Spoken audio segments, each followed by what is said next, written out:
Assalamualaikum warahmatullahi wabarakatuh. Di sini saya Yusuf Maulana Sidik sebagai perwakilan kelompok 1 mata kuliah Statistika 2 Teknik Industri C semester 4. Di sini kelompok 1 terdiri dari saya sebagai Yusuf Maulana Sidik, kemudian ada Muhammad Aprijal dan Suryana. Baik, di sini saya akan membahas materi tentang Probability and Statistics for Engineer and Sciences. Nah, di sini ada subbahasan yang saya akan bahas, yaitu chapter 9. Apa sih chapter 9? Nah, di sini chapter 9 membahas tentang one and two sample estimation problem. Baik, kita lanjut ke slide berikutnya. Nah, di sini ada pendahuluan. Dalam chapter ini menguraikan secara formal tujuan inferensi statistik. Materi ini dengan membahas masalah estimasi populasi parameter serta membatasi perkembangan formal prosedur estimasi spesifik pada masalah yang melibatkan 1 dan 2 sampel. Kemudian ada statistik inferensi. Dalam bab ini akan menguraikan metode klasik untuk memperkirakan parameter seperti mean, proporsi, dan varians dengan menghitung statistik dari sampel acak dan menerapkan teori distribusi sampling. Inferensi statistik dapat dibagi menjadi 2 bidang utama. Yang pertama estimasi dan yang kedua tes hipotesis. Untuk membedakan dengan jelas antara estimasi dan tes hipotesis, perhatikan contoh berikut. Nah, di sini comparison antara estimasi dan tes hipotesis. Di sini estimasi. Kita ambil contoh, seorang calon pejabat publik mungkin ingin memperkirakan proporsi sebenarnya dari pemilih yang mendukungnya dengan mendapatkan pendapat dari sampel acak dari 100 pemilih yang memenuhi syarat. Praksi pemilih dalam sampel yang mendukung calon dapat digunakan sebagai pemilih perkiraan proporsi sebenarnya dalam populasi pemilih. Pengetahuan tentang distribusi sampling dari suatu proporsi memungkinkan seseorang untuk menetapkan tingkat akurasi dari suatu perkiraan. Masalah ini termasuk dalam bidang estimasi. Kemudian, tes hipotesis. Sekarang perhatikan kasus di mana seorang tertarik untuk mencari tahu apakah merek sebuah flour wax merek A lebih tahan dari flour wax merek B. Kita mungkin berhipotesis bahwa merek A lebih baik daripada merek B, dan setelah pengujian yang tepat, menerima atau menolak hipotesis ini. Dalam contoh ini, kami tidak mencoba memperkirakan parameter, tetapi sebaliknya, kami mencoba untuk sampai pada keputusan yang benar tentang hipotesis. Sekali lagi, akan bergantung pada teori pengambilan sampel dan penggunaan data untuk dengan beberapa ukuran akurasi untuk pengambilan keputusan. Kemudian kita lanjut ke materi selanjutnya, yaitu metode estimasi klasik. Perkiraan titik dari beberapa parameter populasi 0 dengan nilai tunggal 8 dari sebuah statistik 0. Misalnya, nilai X dari statistik X dihitung dari sampel berukuran N adalah estimasi titik dari parameter populasi P. Demikian pula, P sama dengan X dibagi N adalah titik perkiraan proporsi sebenarnya P untuk percobaan binomial atau binomial. Penaksiran yang tidak memihak. Apa sifat yang diinginkan dari fungsi keputusan yang baik yang akan mempengaruhi kita untuk memilih satu penaksiran daripada yang lain? Misalkan 0 menjadi penduga nilai 0 yang diperkirakan titik dari beberapa parameter populasi yang tidak diketahui 6. Tentu saja, distribusi sampling 0 memiliki rata-rata yang sama dengan parameter yang diperkirakan. Estimator yang memiliki properti ini dikatakan tidak bias.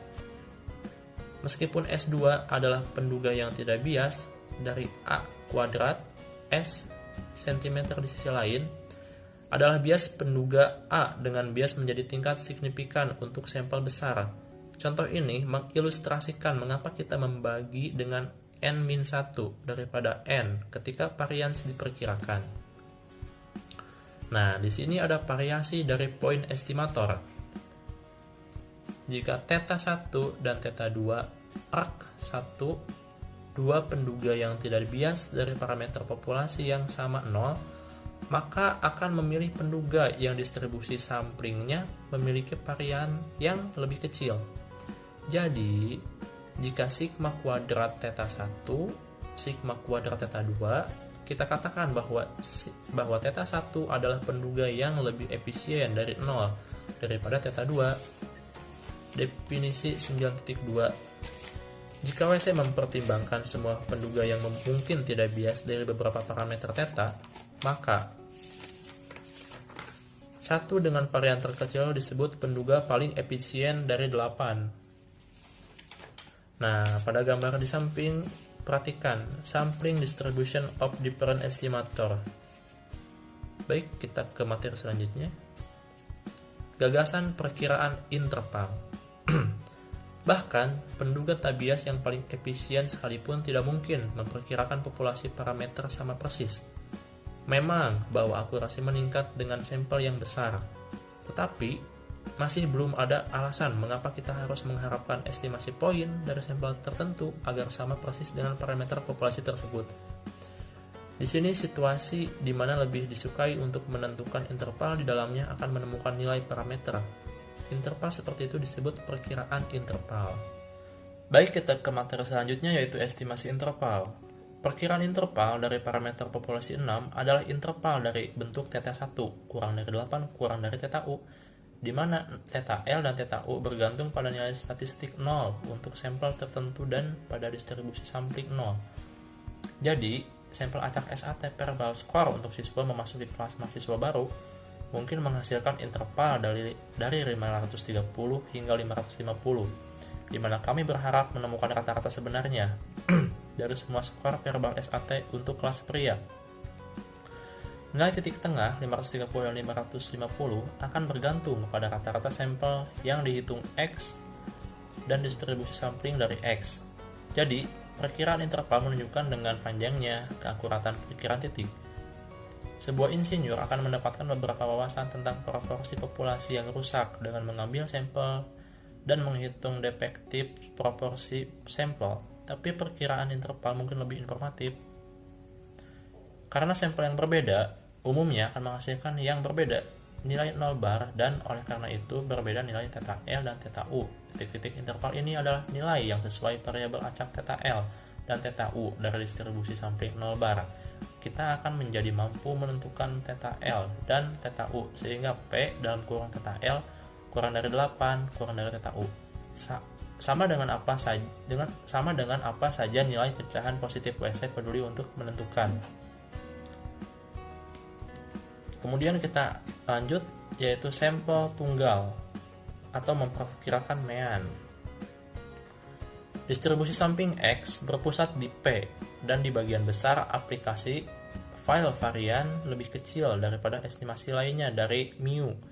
Jadi, rata-rata sampel X akan digunakan sebagai estimasi titik untuk mean proporsi P. Ingatlah bahwa sigma kuadrat X min sigma kuadrat dibagi N2SO sehingga sampel yang besar akan menghasilkan nilai X yang berasal dari suatu pengambilan sampel distribusi dengan varian kecil. Oleh karena itu, X mungkin merupakan perkiraan yang sangat akurat dari P jika N benar. Sekarang mari kita pertimbangkan perkiraan interval P. Jika sampel kami dipilih dari populasi normal atau jika gagal, jika N cukup besar, WC dapat membentuk interval kepercayaan untuk P dengan mempertimbangkan distribusi sampling dari X. Menurut teorema batas pusat, kita dapat mengharapkan distribusi sampling dari X kira-kira terdistribusi normal dengan min X sama dengan P, standar deviasi dari sigma X sama dengan sigma dibagi N kuadrat, akar N maksudnya. Menulis ZA dibagi 2 untuk Z value di atasnya yang kita temukan luasnya dari A dibagi 2. Kita dapat melihat dari gambar di samping. Kemudian batas keyakinan sepihak. Interval, kepercayaan, dan batasan keyakinan yang dihasilkan yang dibahas sejauh ini adalah dua sisi, yaitu batas bawah dan ujung diberikan. Namun, di sana ada banyak aplikasi yang hanya mencari satu batasan. Misalnya, jika file pengukuran yang menarik adalah kekuatan tarik, insinyur menerima lebih banyak informasi dari batas bawah saja. Batas ini mengkomunikasikan skenario, kasus buruk. Dan sebaliknya, jika pengukuran adalah sesuatu yang nilainya relatif besar dari P, relatif besar dari P, tidak menguntungkan atau tidak diinginkan, maka batas kepercayaan atas yang menarik contoh akan menjadi kasus di mana kesimpulan perlu dibuat tentang berarti komposisi merkuri di sungai. Kemudian kasus yang tidak diketahui. Seringkali WC mencoba untuk memperkirakan mean dari suatu populasi ketika varians tidak diketahui. Jadi variabel acak memiliki distribusi T student dengan N1 derajat kebebasan.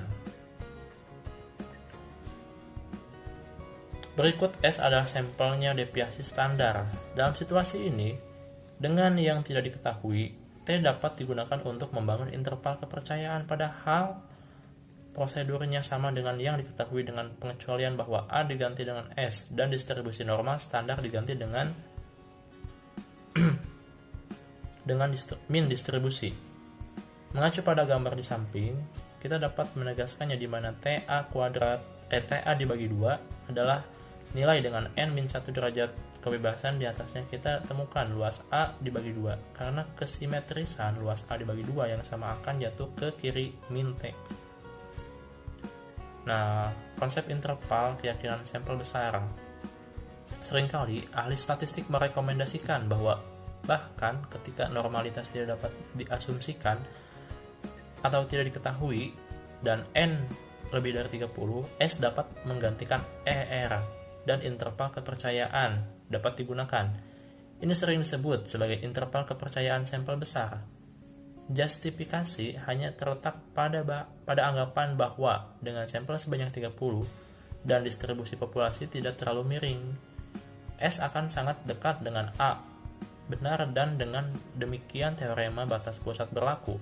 Perlu ditekankan bahwa ini hanya sebuah pendekatan dan kualitas pendekatan menjadi lebih baik sebagai ukuran sampel tumbuh lebih besar. Nah, di sini ada contoh 9.5. Silahkan kalian pahami.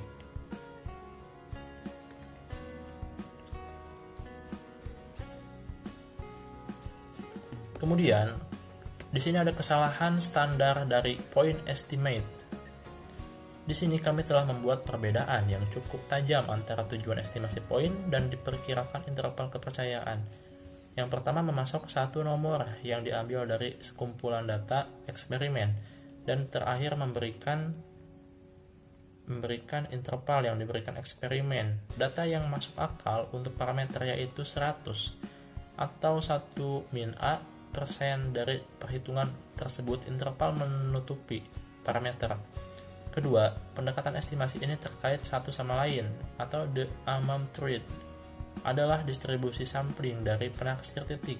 Pertimbangan misalnya estimator X dari P dengan sebuah diketahui estimasi titik dan interval dari min di bagian 9.4 dan 9.5 memberikan informasi yang baik tentang parameter P yang tidak diketahui dari distribusi normal atau non-distribusi normal. Dari mana sampel besar diambil? Terkadang, selain rata-rata populasi, pelaku eksperimen mungkin juga tertarik untuk memprediksi nilai yang mungkin dari pengamatan di masa depan. Kemudian, ada penggunaan batas prediksi untuk pendeteksi outlier. Akan lebih mudah untuk tujuan kita untuk melihat pengamatan terpencil sebagai satu kesatuan yang mana observasi tersebut berasal dari populasi dengan min yang berbeda yang mengatur sisa sampel berukuran N yang sedang dipelajari. Prediksinya interval menghasilkan batas yang mencakup pengamatan tunggal masa depan dengan probabilitas 1 min Q jika berasal dari populasi tempat pengambilan sampel.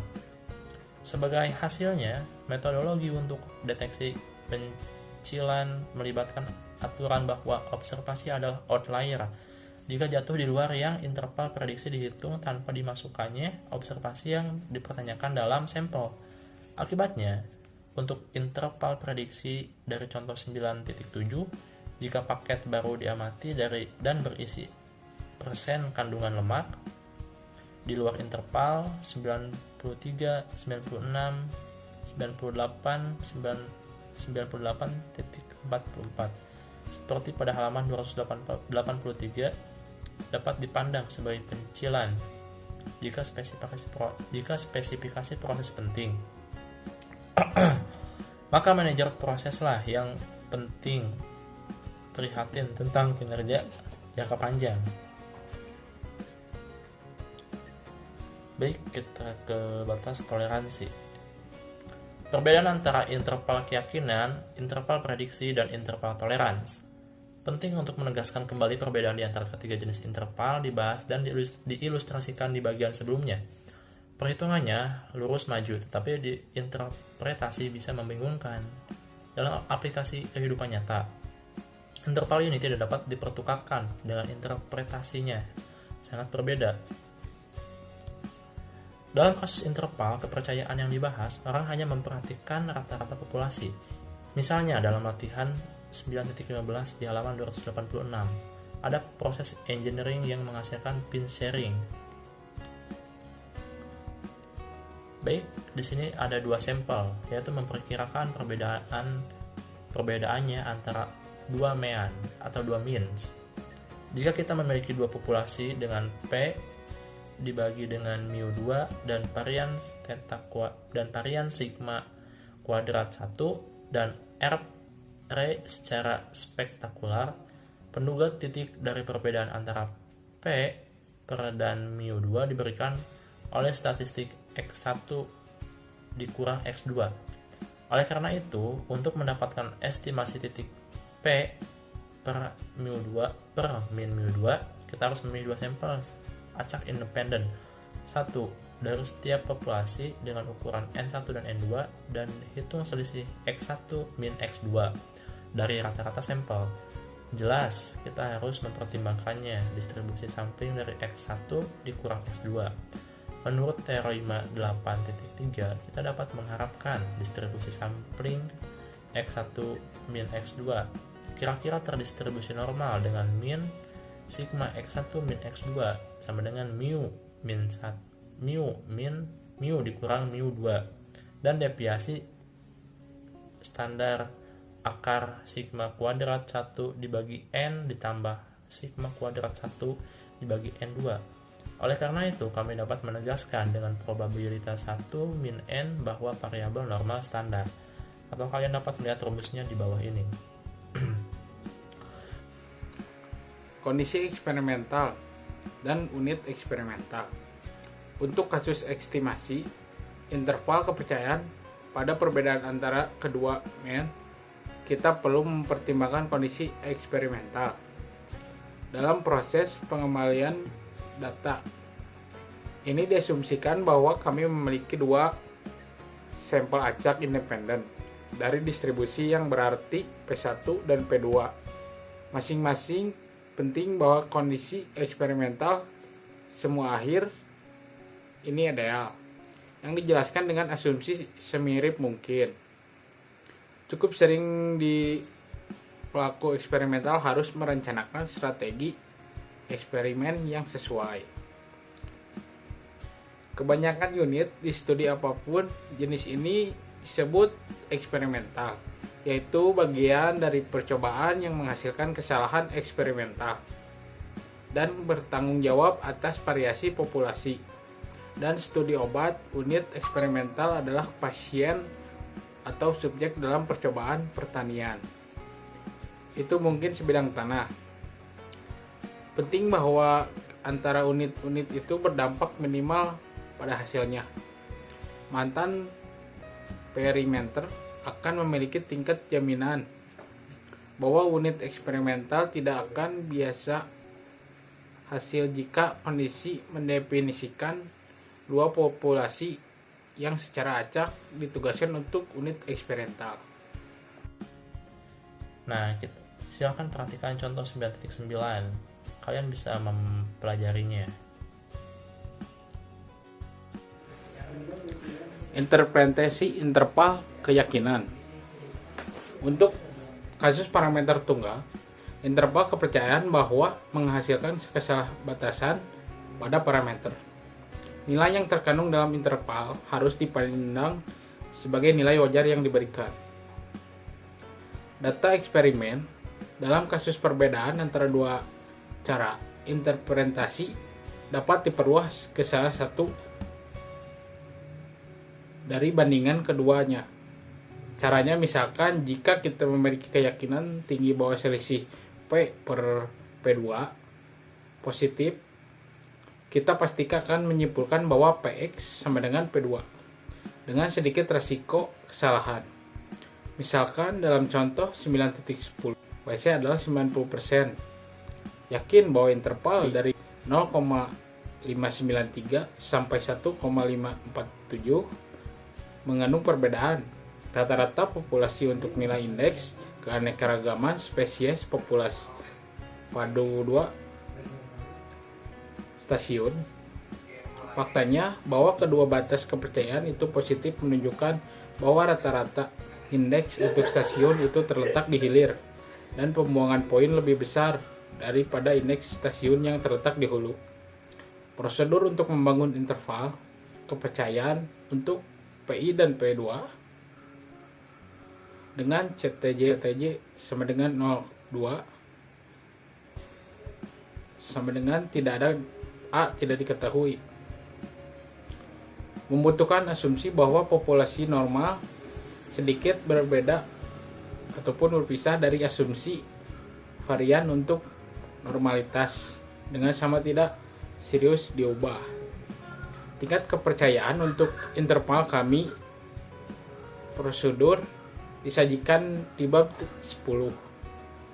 Untuk menguji persamaan dua varian populasi yang dapat diketahui berdasarkan informasi yang diberikan oleh variasi simpel. Jika variasi dalam adalah sangat berbeda, kami masih memperoleh hasil yang masuk akal bila populasi abnormal asalkan N per N2. Oleh karena itu, dalam percobaan yang direncanakan seseorang harus melakukan segala upaya untuk menyamakan ukuran sampel. Variasi yang tidak sama. Sebuah studi dilakukan Departemen Geologi di Virginia dan Universitas Negeri untuk memperkirakan perbedaan dalam jumlah bahan kimia. Es diukur di 2 stasiun berbeda di Sungai James atau diukur dalam miligram per liter. 15 sampel dikumpulkan dari stasiun 1 dan 12. Sampel diperoleh dari stasiun 2 15 sampai dari stasiun 1 memiliki kandungan oxtofor rata-rata 3,8 mg per liter dan standar deviasi 3,7 mg per liter. Sedangkan 12 sampel dari stasiun 2 memiliki kandungan rata-rata 1,4 mg per liter dan deviasi standar 0,8 mg per liter. Temukan interval kepercayaan 95% untuk perbedaan dalam kandungan oxtofor rata-rata benar di 2 stasiun ini, dengan asumsi bahwa pengamatan berasal dari populasi normal dengan varian yang berbeda. Kita lihat solusi untuk stasiun 1.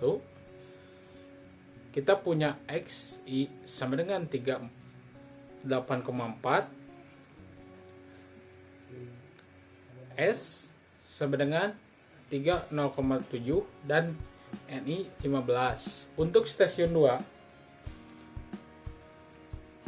5 banding 2 1,49 dan 2 0,8 dan N-nya yang kedua adalah 12. Kami ingin menemukan interval kepercayaan 95% untuk PJ P2. Karena varian populasi diasumsikan tidak sama, kita hanya dapat menemukan perkiraan interval kepercayaan 95% berdasarkan distribusi dengan derajat kebebasan di mana disederhanakan menjadi 0,60 kurang dari Px sama dengan P2 sama dengan 4,10. Oleh karena itu, kami yakin 95% bahwa pile interval dari 0,60 hingga 4,10 mg per liter berisi selisih benar isi ortofosfor rata-rata untuk dua lokasi. Kemudian pengamatan berpasangan. Pada titik ini, kita akan mempertimbangkan prosedur estimasi untuk perbedaan dua, berarti ketika sampel tidak independen dan varian dari dua populasi tidak selalu sama. Situasi yang dibahas di sini berkaitan dengan sangat situasi eksperimental khusus, yaitu pengamatan berpasangan. Berbeda dengan seperti yang dijelaskan sebelumnya, kondisi kedua populasi tidak ditentukan secara acak ke unit eksperimental. Sebaliknya, setiap unit eksperimental homogen kembali memperhatikan kedua kondisi populasi. Akibatnya, setiap unit eksperimen memiliki pasangan pengamatan satu untuk setiap populasi. Misalkan jika kita menjalankan pengujian pada failed diet menggunakan 15 orang, berat badan sebelum dan sesudah melakukan diet. Bentuk informasi dari sampel kami, kedua populasi ini adalah sebelum dan setelah, dan unit eksperimental adalah individu. Jelas, pengamatan berpasangan memiliki kesamaan. Untuk menentukan apakah diet itu efektif, kami mempertimbangkan perbedaan dx, 2d, dan seterusnya, hingga dalam observasi berpasangan, perbedaan ini mempunyai value dari sampel acak. Dari populasi perbedaan yang diasumsikan terdistribusi, variasi dari perbedaan yang merupakan sampel kami, penaksir titik pada D diberikan oleh D. Nah, di sini kenapa pemasangan harus dilakukan? Pengamatan berpasangan dalam eksperimen adalah strategi yang dapat digunakan di banyak orang bidang aplikasi. Pembaca dihadapkan pada konsep ini dalam materi terkait untuk pengujian hipotesis di bab 10 dan masalah desain eksperimental di bab 13 dan 15. Dengan memilih unit eksperimen yang relatif homogen dalam unit dan memungkinkan setiap unit mengalami kedua kondisi populasi. The effective experimental kesalahan variance dalam hal ini di sebuah 2D. Dalam membandingkan situasi interval kepercayaan berpasangan dengan yang tidak berpasangan, jelas bahwa ada pengorbanan yang terlibat. 9.10 yaitu sampel tunggal atau memperkirakan proporsi. Poin estimator proporsi P dalam percobaan binominal diberikan oleh statistik P sama dengan X dibagi N, di mana X mewakili jumlah keberhasilan dalam N percobaan. P tidak diharapkan terlalu dekat dengan 0 atau 1. Kita dapat menetapkan interval kepercayaan untuk P dengan mempertimbangkan distribusi pengambilan sampel dari P. Dua sampel memperkirakan perbedaan antara dua proporsi. Pertimbangan masalah di mana kita ingin memperkirakan perbedaan antara dua biparameter nominal P1 dan P2. Misalnya, kita mungkin membiarkan P1 menjadi proporsi perokok dengan kanker paru-paru dan proporsi P2 bukan perokok dengan kanker paru-paru. Nah, di sini masalahnya kita kemudian adalah memperkirakan perbedaan antara kedua proporsi ini. Pertama, kami memilih sampel acak independen untuk N1 dan N2 dari dua bipopulasi nominal dengan min N1 P1 dan N2 P2 P1 Q1 dan N2 P2 Q2 dan masing-masing. Kemudian tentukan angka X1 dan X2 orang di setiap sampel dengan kanker paru-paru dan bentuk proporsi P1 min XX dibagi N dan P2 sama dengan X2 dibagi N titik A. Estimasi poin dari perbedaan dua proporsi P1 dikurang P2 diberikan oleh statistik P1 dikurang P2. Oleh karena itu, perbedaan proporsi sampel P1 dikurang P2 akan digunakan sebagai estimasi poin P1 dikurang P2, yaitu sampel tunggal atau memperkirakan varians. Jika ukuran sampel N diambil dari populasi normal dengan varians sigma kuadrat dan varians S kuadrat dihitung, kami mendapatkan nilai statistik S kuadrat invarian sampel yang dihitung akan digunakan sebagai estimasi titik dari sigma kuadrat. Oleh karena itu, statistik S kuadrat disebut estimator dari sebuah sigma kuadrat. Baik, 9.13 yaitu memperkirakan rasio dua varian. Perkiraan titik rasio dua varian populasi sigma kuadrat 1 dibagi sigma kuadrat 2 diberikan oleh rasio S 11 dibagi S kuadrat 2 dari varian sampel. Oleh karena itu, statistik S11 dibagi S kuadrat 2 disebut sebagai penduga sigma kuadrat 1 dibagi sigma kuadrat 2. Kemudian kita sudah sampai di poin 9.14, estimasi kemungkinan maksimum atau opsional. Seringkali penduga parameter adalah yang menarik bagi intuisi. Itu penduga X tentu tampak masuk akal sebagai penduga dari rata-rata populasi P. Keutamaan S kuadrat sebagai penduga dari sigma kuadrat digarisbawahi melalui diskusi tentang ketidakberpihakan dalam bagian 9.3, yaitu estimator untuk parameter binomial P hanyalah proporsi sampel yang tentu saja merupakan rata-rata dan menarik bagi akal sehat. Tetapi ada banyak situasi di mana sama sekali tidak jelas.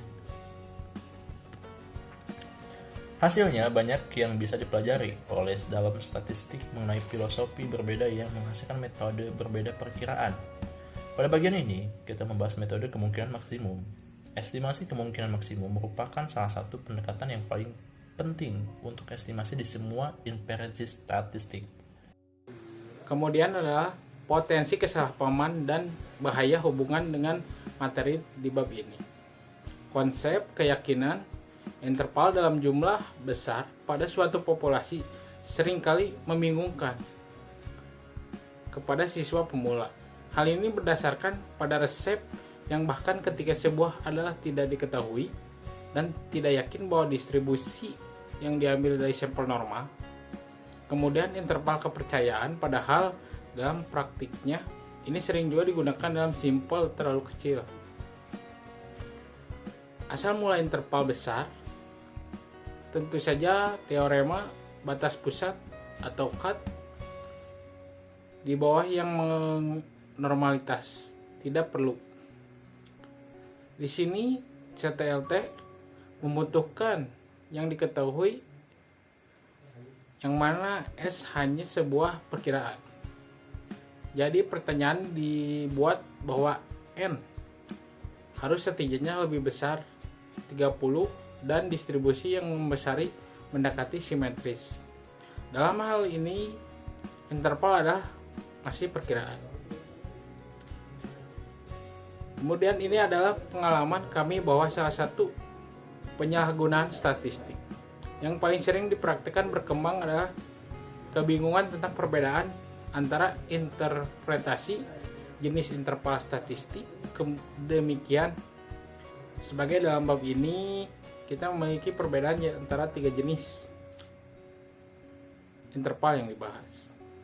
Sangat mungkin bahwa dalam praktiknya interval kepercayaan terlalu banyak digunakan. Artinya digunakan untuk